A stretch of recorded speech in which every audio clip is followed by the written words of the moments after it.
Olá pessoal, com muita alegria e dando graças ao nosso Senhor que mais uma vez podemos estar aqui, estar adorando, louvando nosso Senhor juntos como uma igreja e como um corpo em Cristo. Hoje eu queria estar compartilhando um trecho que a Bíblia fala para a igreja e fala para cada um de nós, refletir, né? Que está em Tiago 5, 13 ao 16.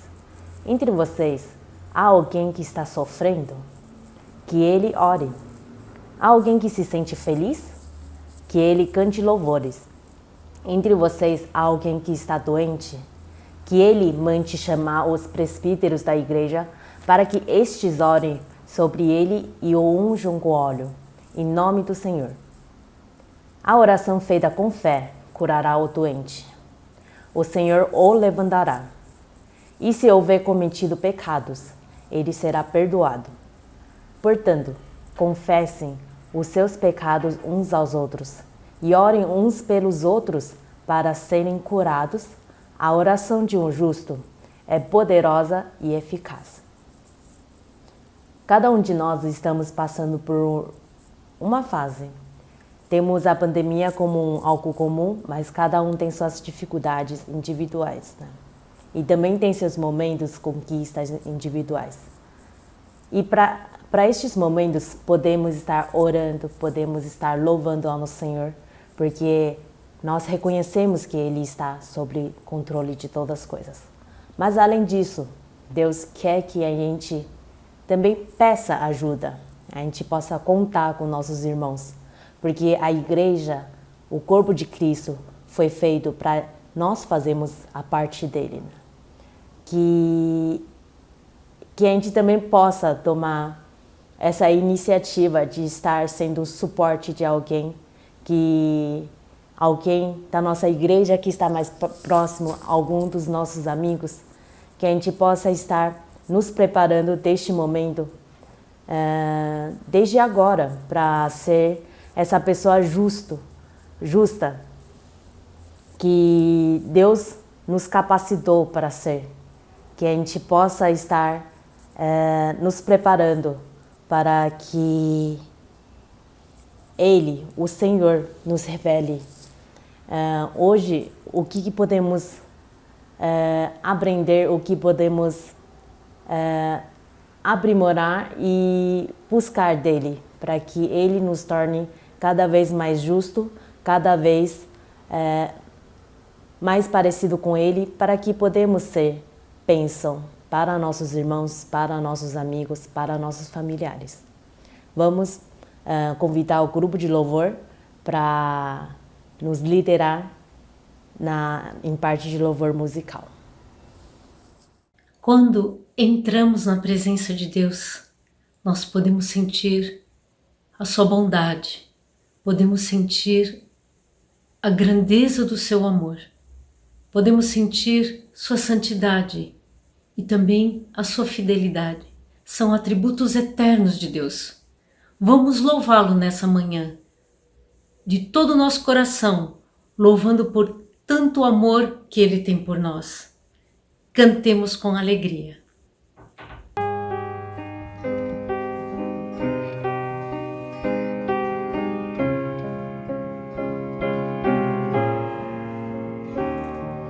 Ele é exaltado, Senhor é exaltado nos céus. Eu louvo. Ele é exaltado, Senhor é exaltado nos céus.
tempestade eu voarei,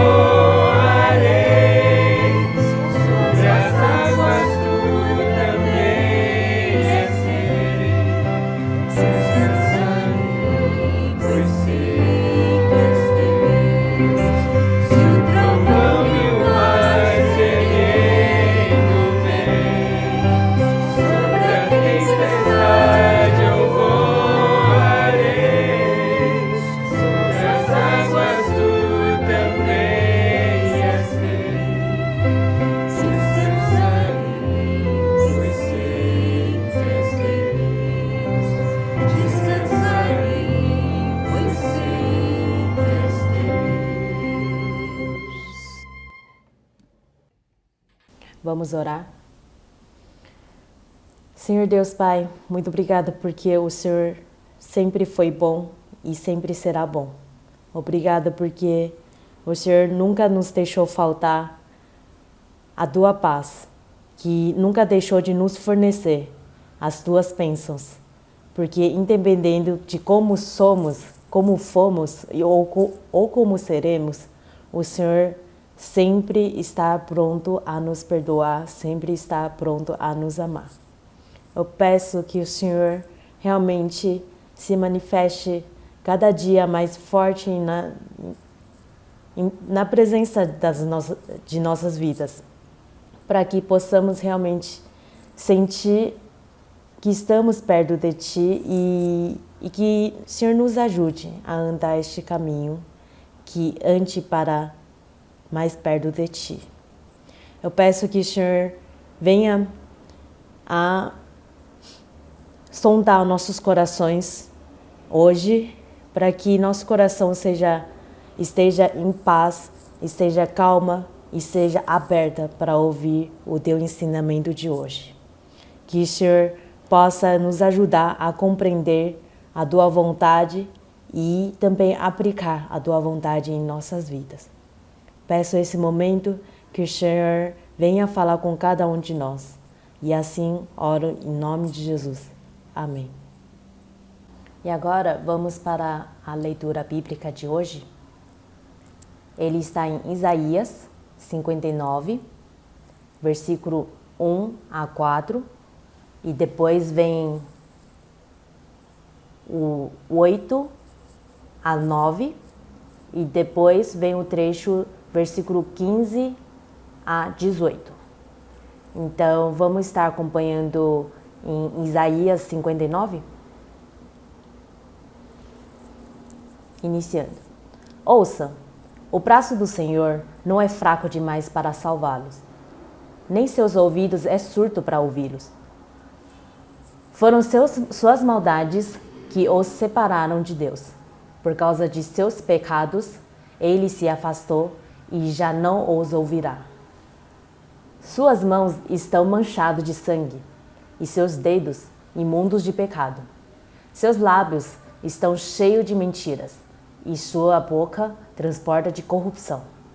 Ninguém se preocupa em ser justo e íntegro. Os processos judiciais se baseiam em mentiras. As pessoas concebem maldades e dão à luz o pecado. Agora, versículo 8 e 9. Não sabem onde encontrar paz, não entendem o que significa ser justo. Traçaram caminhos tortuosos e quem os segue não sabe o que é paz. Não há retidão em nosso meio, não sabemos viver de modo justo. Procuramos luz, mas só encontramos trevas. Procuramos claridade, mas andamos na escuridão. Agora 15 a 18. Sim, a verdade sumiu, e quem rejeita o mal é perseguido. O Senhor viu tudo isso e se desagradou de não encontrar justiça alguma. Admirou-se porque ninguém se apresentou para ajudar os oprimidos. Então ele mesmo interveio para salvá-los em seus braços fortes, e sua justiça susteve. E sua justiça ou susteve. Vestiu a justiça como armadura e pôs na cabeça o capacete da salvação. Cobriu-se com a túnica da vingança e envolveu-se com o manto de zelo. Ele retribuirá a seus inimigos pelo mal que fizeram. Sua fúria cairá sobre seus adversários, e até os confins da terra lhes dará o castigo merecido. Bom dia. Queremos falar hoje sobre a armadura de Deus. E ao ouvir o tema da pregação de hoje, quem conhece um pouco da Bíblia, logo lembra de uma passagem escrita por Paulo, certo? Onde que Paulo fala sobre a armadura de Deus? Efésios, capítulo 6. Muito bem. Paulo estava preso, alguns dizem, inclusive algemado junto a um soldado. E pôde então descrever com detalhes uma armadura de verdade, usada por um soldado romano. Então ele fala do capacete, da couraça, do cinturão, das sandálias, do escudo, da espada. Quando a gente conhece a Bíblia, consegue fazer associações entre o que vemos nesse mundo e as passagens bíblicas que falam sobre aquele assunto. Então, quando Paulo está falando lá em Efésios sobre a armadura de Deus, é porque ele olhou para a armadura do soldado. Aí ele lembrou desse outro texto que está lá em Isaías. E aí ele faz a comparação. Eu gosto da imagem que o nosso professor, no seminário, professor de pregação, ele dizia assim, quando você está escavando o texto bíblico, às vezes a gente vai puxar um pouco mais aquela planta, aí você percebe que tem uma raiz que sai daquele lado ali. E puxa mais um pouco, você percebe que tem uma raiz que também vai para esse outro lado. Então, existe uma riqueza. Os textos bíblicos estão interrelacionados. Existe um autor por trás de tudo que está escrito na Bíblia. Vivemos tempos bastante estranhos. Essa foto é de quando estávamos numa quarentena mais de verdade. Porque hoje em dia, as fotos, não vou nem mostrar como que está a quarentena em Sorocaba, na Dr. Braguinha ali, todo mundo fazendo compras na cidade. Mas esses dias também, junto com a pandemia, que devia ter o isolamento, teve aquela questão com George Floyd, o negro que foi morto por um policial. E aí não só nos Estados Unidos, não só na cidade onde aconteceu isso, mas ao redor do mundo, começaram a fazer passeatas dizendo que vidas negras importam. Black Lives Matter. Junto com isso, como consequência disso, começaram a fazer uma espécie de um revisionismo histórico. É uma coisa assim de você tirar aqueles heróis do passado, mas que foram heróis oprimindo determinado povo. Então o pessoal começou a derrubar estátuas e jogar no rio, querem tirar várias estátuas. Eu sei que algumas delas realmente não fazem sentido homenagear pessoas que têm uma história tão ruim, mas outras, confesso que as histórias não são tão ruins assim. A civilização acontece por causa deles. É passível de discussão. No meio dessa pandemia também, aumentou a perseguição aos cristãos. Aumentou a perseguição aos cristãos lá no Sudão do Sul, na Nigéria e na China. Na China, intensificaram a derrubada de igrejas. Eu não consegui conferir a veracidade de outros relatos, mas dizem que não se pode mais comprar Bíblias em chinês, nem online. Não pode mais fazer culto online lá na China. É um governo com uma mentalidade totalitária, onde o centro da vida do país deve ser o governante, deve ser o sistema, deve ser o partido.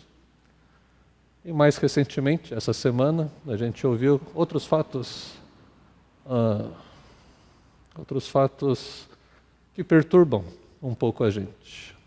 Essa semana a Sibéria chegou a 38 graus. 38 graus é quase a temperatura do Rio de Janeiro. Lá na Sibéria, onde é sempre tudo gelado, sempre cheio de neve. Onde no final do ano passado fez menos 60 graus Celsius, agora está quase 40, uma diferença de 100 graus. E a diferença é que na Sibéria, quando descongelam as coisas, ocorrem muitos incêndios. E ainda aumenta o número de lagartos, o número de borboletas ali que estão matando a vegetação, o que provoca mais incêndios ainda. Essa semana também a gente ouviu de uma nuvem de gafanhotos que saiu do Paraguai, passou pela Argentina e talvez entre no lado brasileiro, lá no Rio Grande do Sul. E é o tipo da coisa que nos faz necessariamente lembrar das pragas bíblicas. A nuvem de gafanhotos. Será que, ou lembra o livro de Joel, será que tudo isso são sinais dos finais dos tempos? Essa outra foto mostra uma nuvem, chamada de nuvem Godzilla, vindo uma tempestade de areia, se é que a gente pode chamar assim, mas uma nuvem de pó, uma nuvem de poeira que saiu do deserto do Saara e está chegando nas Américas. Vai lá para a América Central, um pouquinho ali da América do Sul, talvez um pouquinho nos Estados Unidos. Já pensou uma nuvem que atravessa o oceano todo? É uma coisa impressionante. Então, estou dizendo essas coisas porque a gente parece viver num mundo de incertezas. Mas isso sempre foi um mundo de incertezas, de incertezas constantes. Mas a gente nem se dá conta dessas incertezas. Por exemplo, quando você está num carro, o que garante que seu carro não vai ter um problema? Uma mangueira de combustível solta e pega fogo no carro. Fala, nossa, onde já penso? Por que está falando uma coisa dessas? Não estou falando que acontece o tempo todo, mas pode acontecer. E se você está dirigindo, uma das rodas, um dos eixos quebra e o carro capota? Por que você vai sempre tranquilo? Ou você fica com medo quando entra no carro? Ou quando você está passando um caminhão do seu lado, como é que você sabe que o caminhão não vai virar de repente e subir em cima do seu carro? Ou como você sabe que o carro lá do outro lado não vai atravessar a pista e vir em cima do seu? São coisas que a gente não sabe. Mas nem por isso a gente vive intranquilo, inseguro, preocupado o tempo todo. Vou dar outros exemplos sobre incertezas. Como é que você sabe que andando na calçada, o muro ao seu lado não vai cair e matar 4 pessoas que estavam andando ali, como aconteceu quando eu estava construindo um shopping aqui em Sorocaba? Como é que você sabe que o avião que você está indo viajar finalmente, ou está indo viajar a serviço, como você sabe que o piloto ou copiloto não vai resolver jogar o avião numa montanha? A gente não sabe dessas coisas. Como é que você sabe que o refri que você está abrindo e está tomando não está envenenado? Como muita gente ficou envenenada com uma cerveja que beberam. Ou imagine um ano atrás, uma pessoa chega para você e diz assim, olha, vão fechar todas as escolas e as igrejas no mundo todo, por meses. As companhias aéreas vão demitir milhares de trabalhadores. Quem quiser comprar um barril de petróleo, em vez de pagar, vai receber dinheiro para ficar com petróleo. Já pensou uma coisa dessa? Todo mundo vai andar de máscara. Quem acreditaria num maluco assim? Mas não é o mundo que a gente está vivendo hoje. A gente vive debaixo de incertezas. Da nossa saúde, da nossa fonte de renda, da política, da economia. Quando a gente casa, será que você tem certeza que é a pessoa certa? Você tem certeza que você está preparado para ter filhos? Ou você tem certeza que está preparado para não ter filhos, ou para não casar? Tem certeza? Eu lembro das aulas de Física 2 na faculdade. O professor dizia que em física, a ciência, a física, a única coisa com mais certeza era um peso pequeno numa molinha não muito grande, e aquele movimento de subir e descer ali era a única coisa que a equação descrevia com certeza. O resto é cheio de incertezas. Aliás, na ciência o que mais se tem é incerteza, e ainda assim a tecnologia funciona. É impressionante. Então eu queria pensar um pouco. Tem gente que fica preocupado com assalto, tem gente que fica preocupado com a saúde dos pais, tem gente que fica preocupado com a saúde dos filhos, do marido, da esposa. São coisas que a gente se preocupa, mas a gente não vive o tempo todo preocupado com essas coisas, senão a gente não consegue viver. Isso imobilizaria a gente. Mas é só para introduzir o fato de que a gente não tem certeza sobre a maior parte da nossa vida, sobre a maior parte das coisas que a gente está vivenciando. Então quero continuar hoje no livro de Isaías, o profeta que escreveu o livro 700 anos antes de Cristo. Então, 2.700 anos atrás, capítulo 59. Isaías aqui está falando a um povo que pensa que, por cumprir suas obrigações religiosas, pode levar a vida do jeito que quiser. Pensam que são povo de Deus, porque seus avós eram do povo de Deus, seus bisavós, gerações foram povo de Deus.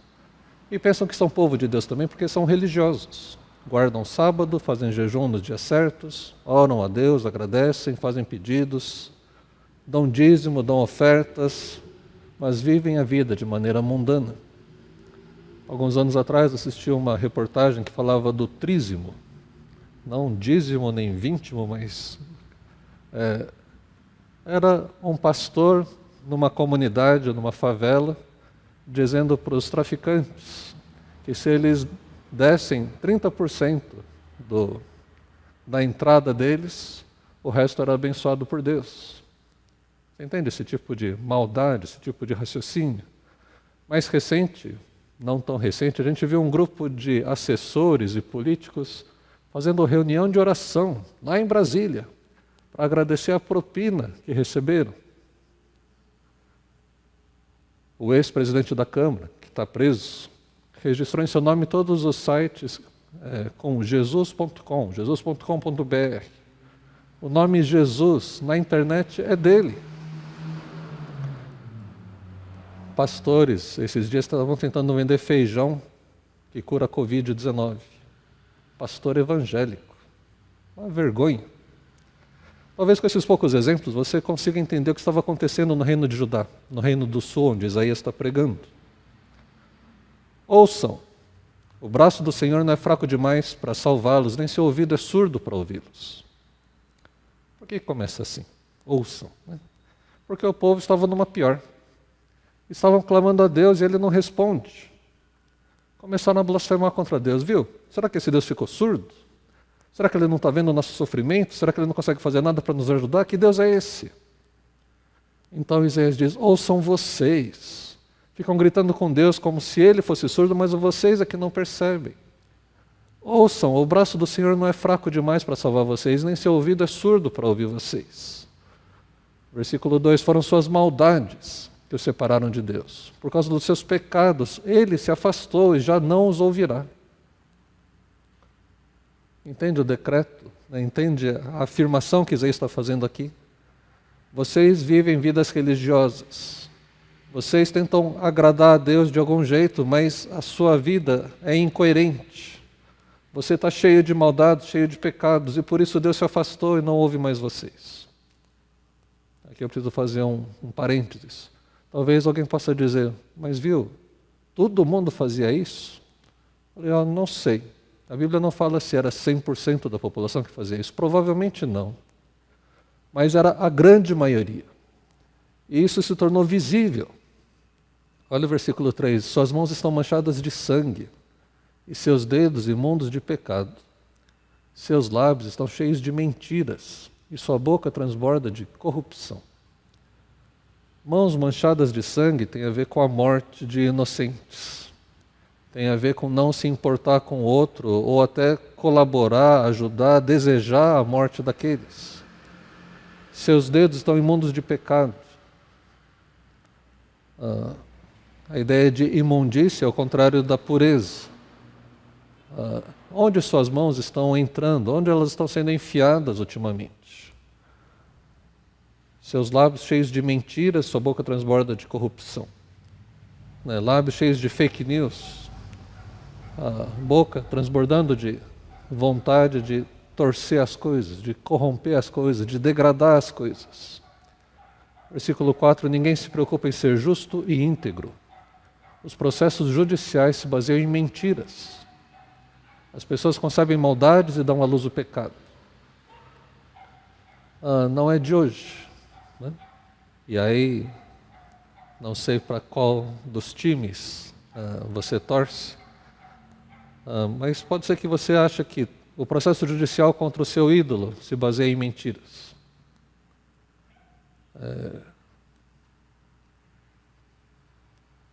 Se a gente olhar o que o texto está dizendo aqui, ali acontecia de fato isso. Não se buscava justiça nos tribunais. mas os tribunais procuravam confirmar a opção dos poderosos. Não existe justiça e nem integridade. Justo é aquele que faz a coisa certa, coisa correta. O íntegro é aquele que faz a coisa certa o tempo todo. Ele é uma pessoa só, ele não é duas caras. E aqui a gente, quando lê essa parte de concebem maldades, dão luz ao pecado, a gente vê a inventividade, a criatividade do mal. Essas semanas também foi parado um carro funerário com 2 caixões e disseram que eram vítimas do Covid, eram defuntos. Mas dentro do caixão estava cheio de maconha. Gente que no meio da pandemia quer ganhar dinheiro com corrupção, secretários de governo, técnicos ou simplesmente pessoas indicadas para ocupar cargos. É impressionante. Um dia eu tenho que falar aqui sobre a questão dessa corrupção estrutural. Porque está em todo lugar. Agora está sendo negociado um acordo lá com o Centrão, e aí o acordo é mais ou menos assim. Fica com o Correio e tem os portos. A gente dá para esse partido, então ele vai votar a favor. Esse outro partido aqui vai ficar com o INSS, esse outro aqui vai ficar com... Eles estão distribuindo. Isso, e um dia a gente vai entender melhor. Eu prometo que um dia a gente fala sobre isso.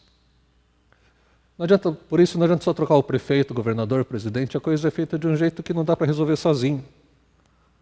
Vou falar do Rio de Janeiro, que não nos envolve tão emocionalmente. O secretário de Saúde colocado lá há 1 mês, no lugar do outro, que foi afastado por corrupção, pediu para sair. Ele disse que o problema lá é um poço sem fundo. O governo não renovou os contratos com as OS e não vai repassar os pagamentos. Pelo menos 10 hospitais grandes vão ter funcionários em greve protestando no meio da pandemia. Você entende o que é a maldade causa para as outras pessoas? Versículo 5, chocam serpentes venenosas e tecem teias de aranha. Quem comer seus ovos morrerá, quem pisar neles fará sair uma víbora. Suas teias não servem de roupa e ninguém pode se cobrir com elas. Tudo o que fazem é cheio de pecado e a violência é sua marca. Uma sociedade corrompida, uma sociedade cheia de violência, uma sociedade insegura, porque alguém vai vender uma dificuldade para depois vender uma facilidade. E nesse meio tempo, se você não concorda, você acaba sendo achacado ou batido, né? Surrado ou violentado. A gente está falando aqui de 700 anos antes de Cristo, tá? Não pense nos dias de hoje, por enquanto. Seus pés correm para fazer o mal e se apressam em cometer homicídio.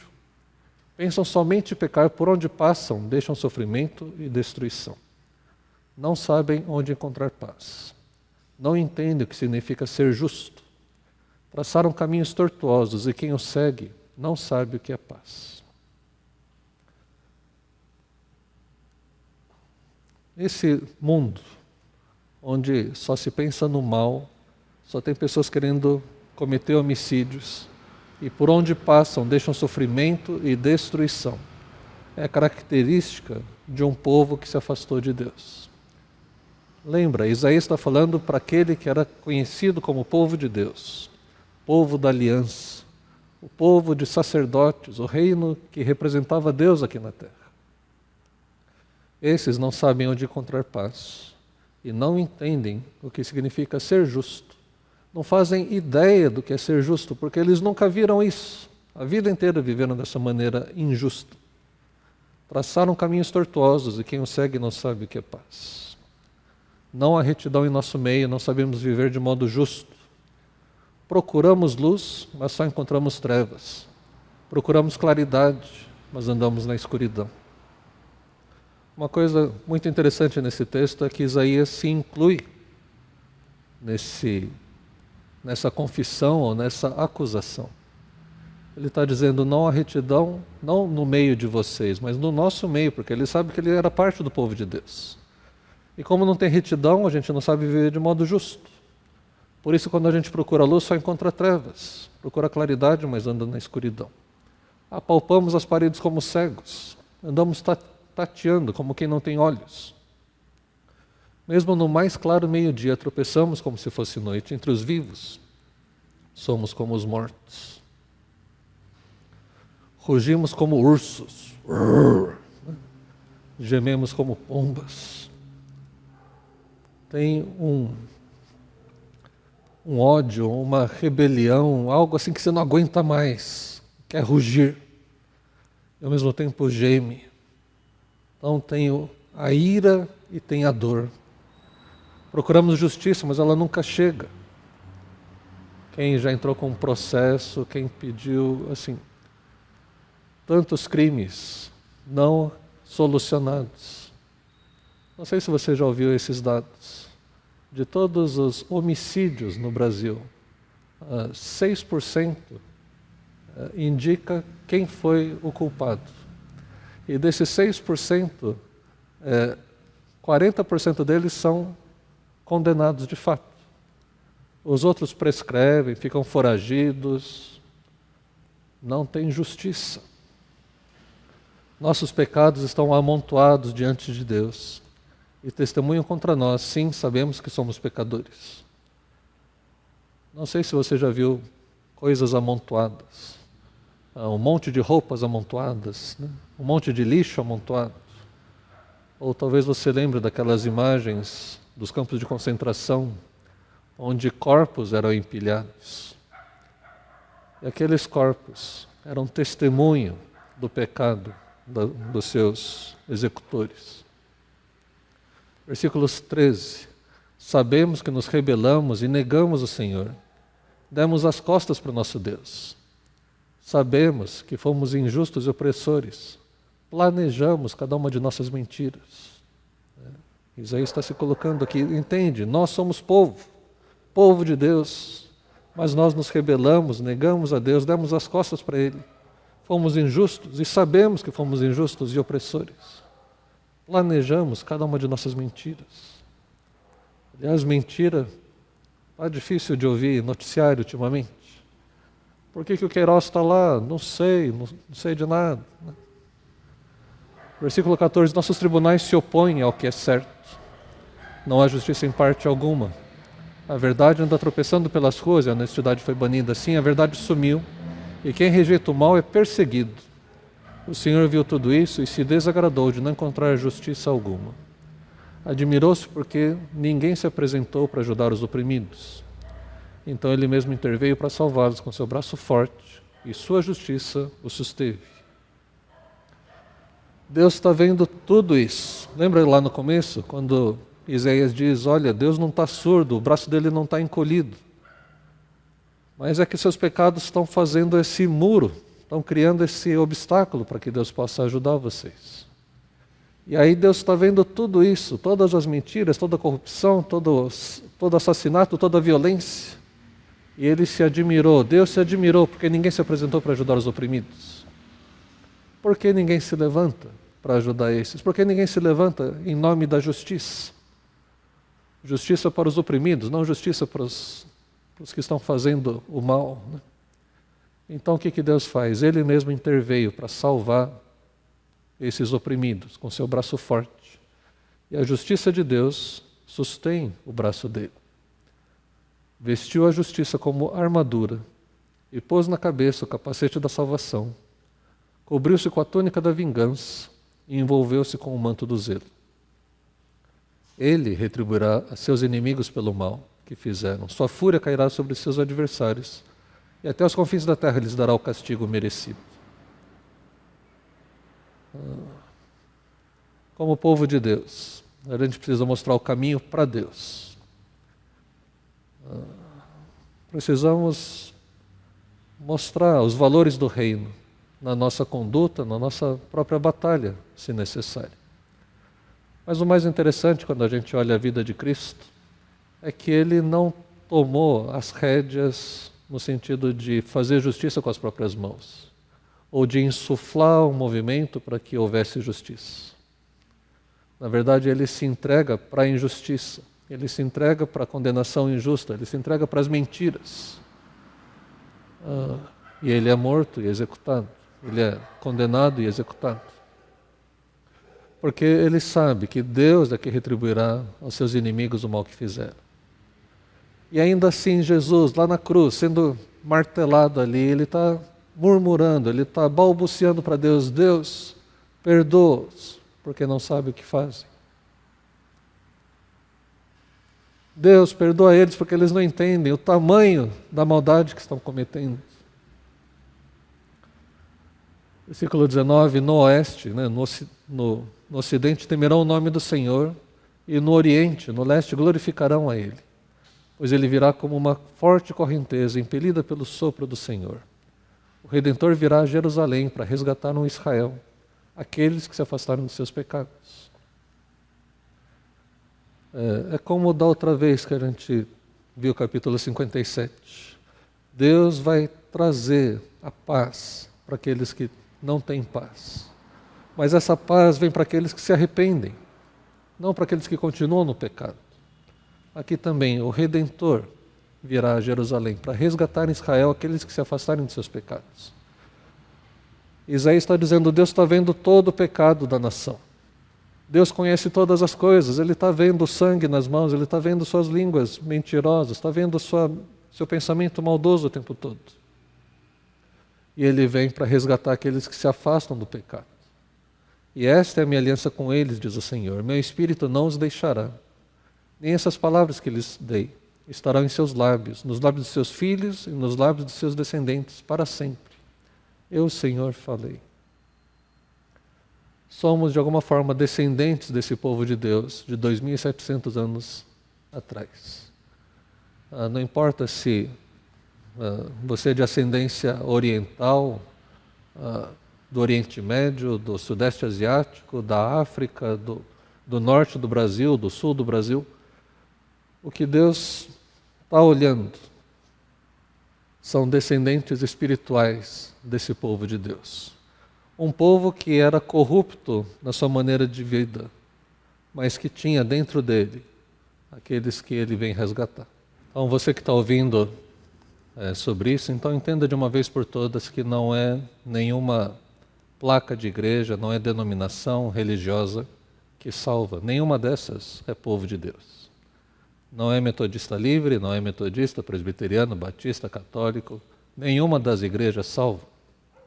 Dentro da cristandade, existem aqueles que são de fato cristãos. Dentro do povo de Deus lá no Antigo Testamento, existiam alguns que se arrependeram e foram resgatados pelo Redentor de Israel. Hoje temos a mesma oportunidade de sermos resgatados por Deus, de sermos levados ao reino dele, sair do reino das trevas, de sermos transportados para o reino do Filho do seu amor, para o reino de Jesus. E para isso basta fazer uma oração, dizer: Deus, eu vejo a corrupção em todo o meu redor, e talvez essa corrupção esteja dentro de mim. A Bíblia chama isso de pecado, e por causa desse pecado eu não tenho acesso ao Senhor. Então, se eu me arrepender, então o Senhor me salva. É isso que está sendo prometido. Se você concorda com Deus que você é pecador, se você reconhece aquilo que você tem feito de errado e sai do pecado, observe que não é simplesmente reconhecer, né? Porque tem gente que fala: não, eu sou... Já contei essa história. Veio um pedinte na rua, perto do metrô ali em São Paulo. Ele falou: ó, senhor, não vou mentir, eu estou pedindo dinheiro para tomar pinga mesmo. Eu falei: obrigado pela sua honestidade, mas eu não vou te dar dinheiro não. Entenda, uma coisa é você se reconhecer, outra coisa é sair dessa vida. E você não precisa sair da vida primeiro para ir para Jesus. Você primeiro fala assim: Jesus, eu quero sair dessa vida, e Ele vai ajudar você. Essa promessa é para todos os que ouviram e entenderam e têm esse desejo de caminhar com Deus. Falando sobre a armadura de Deus, o próprio Deus se vestiu com uma armadura e Ele vai intervir. Creia nisso na questão do seu futuro, na questão das incertezas, na questão da corrupção que está tão forte ao nosso redor. Quero convidar você a fazer uma oração. Obrigado, Deus, porque o Senhor é um Deus sempre bom. O Senhor tem estado conosco desde antes da fundação do mundo. Sabemos pela história na Bíblia que o Senhor tem visto o teu povo, povo que se chama povo de Deus, envergonhar o teu nome tantas vezes. Às vezes só por causa de um ou outro indivíduo, mas às vezes porque o povo todo, uma grande maioria, se corrompe também. Então queremos, Deus, confessar o nosso pecado, reconhecer que como igreja, aqui no Brasil, que como igreja, na comunidade Nikkei, na comunidade chinesa, comunidade taiwanesa, a gente não tem feito o que a gente deveria fazer, a gente não tem sido testemunho daquilo que o Senhor pode fazer na vida de alguém que se entrega totalmente nos teus braços. Então confessamos o nosso pecado, confessamos também nossos desejos ocultos, confessamos nossas maldades, nossas mentiras e pedimos, Deus, que o Senhor possa nos transformar, nos resgatar, nos redimir, pagar o preço pelo nosso pecado. Oro, Deus, pedindo que o Senhor abençoe cada um que está ouvindo a pregação nessa manhã, que o Senhor possa fazer o coração aquecer uma vez mais, que possa querer estar mais perto de Ti. Dá, Senhor, vontade de conhecer mais da Tua graça. Embora o texto de hoje seja bastante crítico, bastante profético, no sentido de apontar os pecados, sabemos que toda profecia que vem do Senhor mostra os nossos pecados, mas é para que a gente saia desse pecado e possa caminhar debaixo da Tua luz. Oramos, Deus, por sabedoria, por discernimento para os nossos líderes, líderes da cidade, do estado e do país, os líderes mundiais também, dos outros países, líderes de organismos internacionais. Dá sabedoria para eles, Deus, para tratar dessa questão. Ou usa da Tua mão poderosa, como foi dito, né, que o Senhor mesmo arregaça as mangas e vem para terminar com tudo isso. Oramos, Deus, mais do que isso, para que a gente possa perceber os Teus sinais. Se estamos chegando realmente no final dos tempos, se é tempo da gente se preparar para encontrar contigo, que a gente tenha esse discernimento e possa se preparar da melhor forma possível. Ajuda-nos, Deus, a deixarmos o pecado, irmos para a Tua luz e compartilharmos dessa luz e sermos sal nesse mundo, detendo a corrupção. Obrigado, Deus, pela vida de cada um. Abençoa aqueles que estão doentes, fortalece o seu corpo, ajuda-os a se recuperarem. Oramos, Deus, também por aqueles que estão enlutados, que o Teu consolo, que a Tua paz possa encontrar morada no coração e na mente deles. Oramos, Deus, por aqueles que têm trabalhado sob risco, sob pressão. Oramos, Deus, para que sejam boas testemunhas Tuas, onde estiverem. Abençoamos cada um deles, juntos, em nome de Jesus. Amém. Bom dia, paz do Senhor. É bom estarmos juntos uma vez mais e poder celebrar a ceia, celebrar a comunhão do corpo de Cristo, apesar da distância. Espero que essa comunhão, na verdade, não só não diminua, mas aumente nesses dias de isolamento físico e a gente possa sair mais fortalecido depois desse período de isolamento. Que Deus abençoe a vida de cada um. Vou pedir para o chefe da casa separar, deixar preparado já o pão e o cálice. A gente vai iniciar a ceia.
Te agradecemos, Senhor, pelo privilégio que temos de passarmos por essa experiência tão singular na história da nossa vida, de estarmos passando por esse isolamento social, isolamento físico, aliás. E oramos, Deus, para que a Tua palavra possa ser proclamada com autoridade e também com alegria, porque temos uma esperança que o mundo normalmente não tem. Obrigado, Deus, pela morte de Jesus, lá na cruz, que providenciou um caminho para chegarmos até o céu, até o Senhor, até Deus Pai. E te louvamos também, Deus, porque aqueles que foram batizados em Cristo foram inseridos dentro do corpo de Cristo. E por isso somos membros uns dos outros, somos parte do mesmo corpo. E ao celebrarmos a ceia, que esse tempo também seja para reforçar nossos vínculos uns com os outros, e também nossa sede de compartilhar dessa esperança viva que temos em nós. Abençoa cada um que vai participar. Em nome de Jesus. Amém. A ceia é um memorial para os cristãos, orientado pelo próprio Jesus. Tem origem na última noite, na noite que Jesus foi traído, naquela fatídica noite onde seus discípulos tinham acabado de discutir quem ficaria do lado direito, do lado esquerdo. Judas achou que não ia dar nada aquilo, resolveu vender Jesus. E aí, aquelas palavras de, não, pode deixar, que a gente morre com o Senhor, eu vou até o fim da minha vida contigo. E Jesus conhecia o coração de cada um, e por isso Ele conhece também o meu coração, conhece o seu coração. Então, Ele sabe que a gente tem vontade de estar sempre com Ele, que a gente tem vontade de fazer o certo, que a gente tem vontade de trazer alegria para Deus. Mas Ele também conhece o nosso coração, às vezes covarde, às vezes receoso, hesitante, envergonhado. Então que Deus, que conhece todos os nossos sentimentos, todas as nossas palavras, antes delas saírem da boca, que Ele possa estar presente aqui e possa nos aperfeiçoar à imagem e semelhança de Cristo. Vou pedir para o chefe da casa distribuir os pães e a gente vai orar. Obrigado, Deus, pela alegria da salvação e obrigado pelo corpo de Cristo. Que Ele fortaleça a nossa fé em Ti. Em nome de Jesus. Amém. Comamos.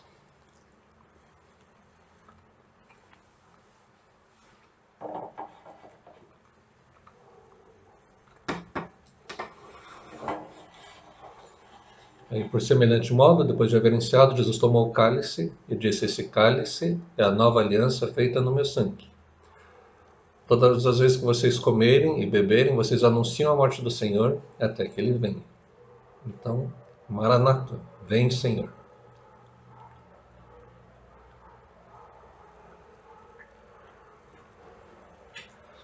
Vamos fazer juntos a oração que Jesus nos ensinou, dizendo: Pai nosso que estás nos céus, santificado seja o teu nome. Venha o teu reino e seja feita a tua vontade, assim na terra como nos céus. O pão nosso de cada dia nos dai hoje, e perdoa as nossas dívidas, assim como nós perdoamos aos nossos devedores. E não nos deixes cair em tentação, mas livra-nos do mal, pois teu é o reino, o poder e a glória para sempre. Amém. Neste momento, teremos nosso momento de oferta. O momento de oferta é um momento que a gente pode estar devolvendo nossos dízimos e ofertas como forma de agradecimento e fidelidade ao nosso Deus. Aqui na tela estão os dados bancários da igreja, com a conta, a agência e a conta, onde podem ser realizados tanto a transferência quanto o depósito bancário. Se você estiver com dificuldade de estar enviando a sua oferta, você pode estar entrando em contato com um dos presbíteros do Ministério do Português ou com o pastor Daniel Yoshimoto.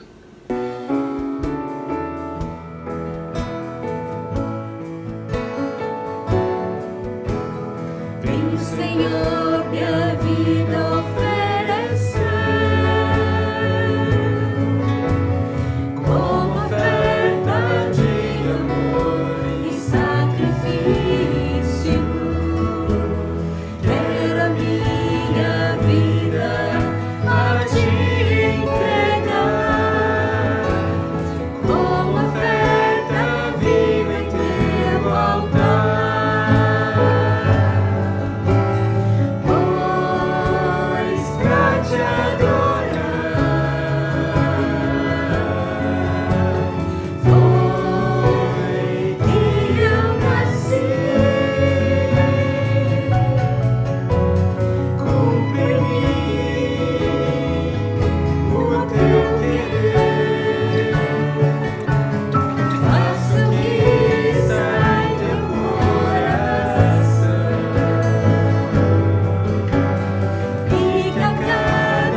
Vamos orar?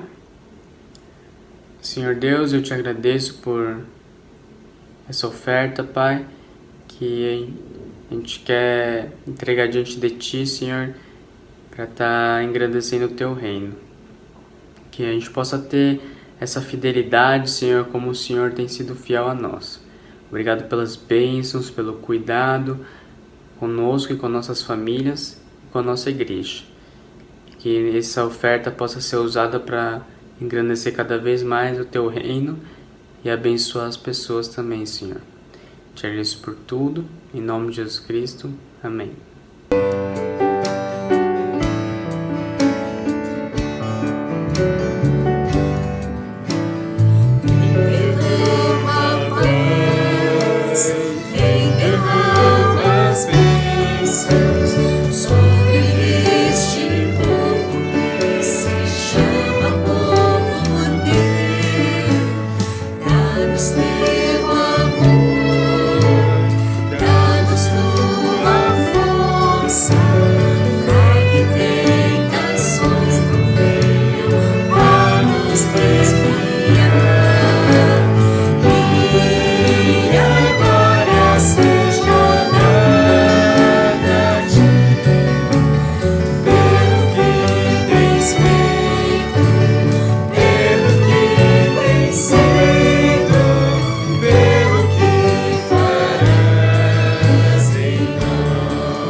Oramos, Deus, para que a graça do nosso Senhor Jesus Cristo, que o amor transbordante de Deus Pai e a comunhão, a consolação, a capacitação, a paz do Espírito Santo estejam sobre cada um de vocês, hoje e sempre.